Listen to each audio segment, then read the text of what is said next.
There are many systems in Outriders that are not well explained or not explained at all, but that will help you a lot throughout your journey, like auto loot, crafting, and other systems to like replay encounters, for example. Also, is it smart to sell or dismantle all your loot? Like in this video, I just want to go over a ton of tips and tricks that we figured out while playing, and it helped a ton ever since. So if you like that, then a like on the video would really help me out. And let's go. And let's immediately start with the auto loot feature that is hidden in the options menu. You can of course open the options menu at any time, and then under the gameplay tab you see the auto loot minimum rarity. It's set to rare by default, so blue gear, but it's actually smarter to turn it all the way down to common early on in the game.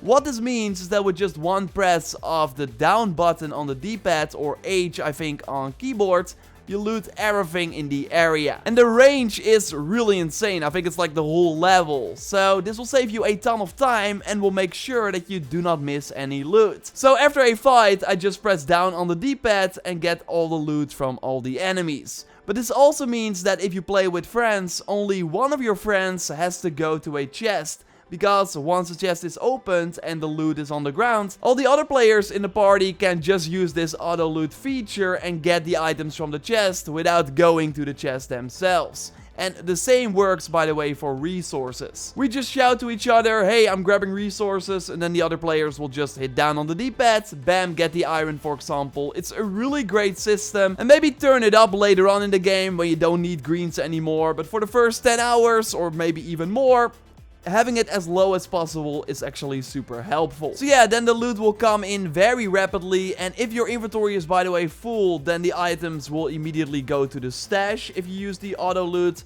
and if your stash is full, then it will immediately be scrapped. So make sure that you, before you go out, always have an empty inventory, or at least a lot of room for new loot. So then it's also important to know what is smart to do with all the loot you get. And there are some key things to note. For example, it's smart to sell your green loot, and this because it doesn't have a perk for your perk library. So you can better sell it for scrap at the vendor. It will take some time to find a new vendor in the game, by the way, but you can always go back to that village from the demo by talking to Jacob. So sell green items and dismantle blue ones, because they have a perk, and dismantling those items will then add that perk to your perk library. So then, when you can visit a crafting station pretty early on in the game, like after completing the first region after the demo, you can choose one perk from the library and put that on another item.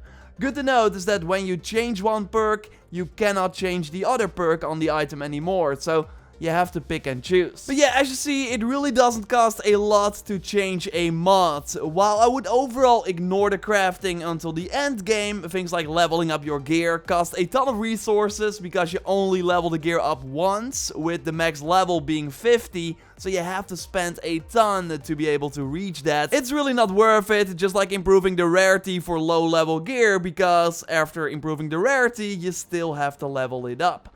I showcase it here for the sake of this video, but again, it's not really worth it. Putting on powerful mods though is very smart, because again, it doesn't cost a lot and it will help you out a ton during the combat. I, for example, here have a lot of items with boost for skills that I don't use, but these are still like the best items with the highest armor value. So what I do is I switch these perks out for perks that do boost the skills that I use. And you can very easily see if you already have the perk active, by the way, so you know that you don't have to craft it on another item, thanks to the red duplicate icon on a perk. So now always with like good epic gear, which you get a little later on in the game, I put on these extra perks. It's just a small fee, but it really saves me a lot of time on the battlefield. So in short, dismantle all the blue gear with perks that you don't have in the library yet. This will also give you a ton of resources. So I hit the new mark all option in the inventory menu, and then I look if I have the perk already. And you can see that thanks to the square icon next to the perk. I then unmark that item and then dismantle all the items with the perks I don't have. You can very easily see which perks and other items you get for dismantling these items by hovering over here in the inventory menu. And then it's up to you if you want to dismantle the items with the perks you have, or if you want to sell them as well for scrap to buy powerful loot at the shop. I personally focus on selling items with the perks I already have, but I don't spend the scrap that I get immediately. You will find like epic gear in the shops you encounter later on, but buying them is not worth it because you will level out of them very quickly, and again leveling up at the crafting station just costs too much. So don't buy anything at the shop until the end game unless you see like an amazing perk on an epic item which you can then like dismantle and use on other items. So I always just check each shop, see if there are good perks, and then maybe buy them if they are like amazing. Otherwise just save up the money for the max level. During combat there are also some smart things to keep in mind. For example, you can skip reloads if you just restock. Sometimes during boss fights or in other tough situations where a restock box is close by, it's just smarter to go there and restock instead of reloading first and then getting the extra ammo, because when you restock, you immediately load your current magazine as well. So that is great when fighting high health enemies like special captains, who of course also cost abilities. And did you by the way know that you can cancel these abilities with one of your abilities, for example? So it's smart to like save them up, and then when the enemies start casting, use the ability and he will immediately stop. But yeah, you won't always have an ability ready, so then just stay close and use a melee attack instead to cancel the effect. Like, that will work too. Although, and this is also an overall tip, if there are already too many status effects used against the enemy, he will build up some sort of resistance, so then you will see the resist when you're trying to hit him again. So then the cancellation, the interruption, won't work too. In our time playing the game, it also seemed that not all the attacks, like buffs to bullets of the enemies, cannot be interrupted. So keep that in mind. It's mostly the big AoE attacks or the heals, which are also the most annoying.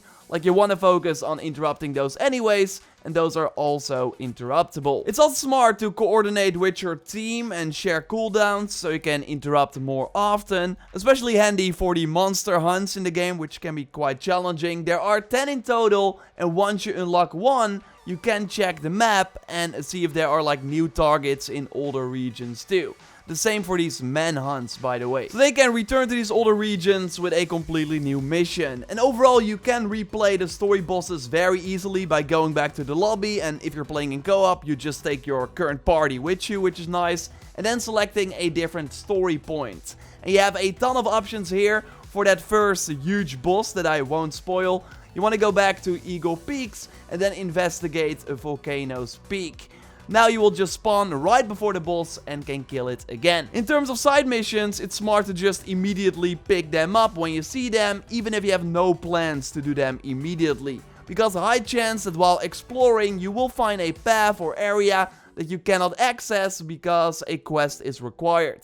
So in that instance, you have to go back first and then you are able to do the quest. So always pick up the missions and then you will always immediately have the option to do them. And of course, every side mission in the game is repeatable, so you can just do them again by talking to the quest giver again. This can, by the way, also give you legendaries as a reward after beating the mission. But yeah, of course, also great for XP, and during combat, you will raise your world tier as well. So Dennis grabs these world tier rewards immediately when you unlock a new tier. For science, because it's actually way smarter to keep all your world tier rewards and unlock them when you reach the max level. Because then you will immediately get some higher rank gear, because these rewards scale to your current level. Okay, sure, this rare on this tier 4 is not really good, so let's grab it. And then you see that I get it on level 21. So that's one rank above my current level. But that's likely because World Tier 4 drops items from +1 your current level. So the higher the tier, the better the reward. So it's even smarter to save them up until your character hits 30, so you can get the highest possible reward. Subscribe for way more Outriders content if you haven't already. We are just getting started here, and of course, if you have good tips and tricks you encountered while playing, totally share them in the comments down below, or maybe discuss them with other people and with me in the Discord. You can join the Discord via the link in the pinned comment. It would be awesome to see you there. A like on the video would really help me out. And don't check out my other Outriders video by clicking on the screen. For now, I will speak to you next time, and goodbye.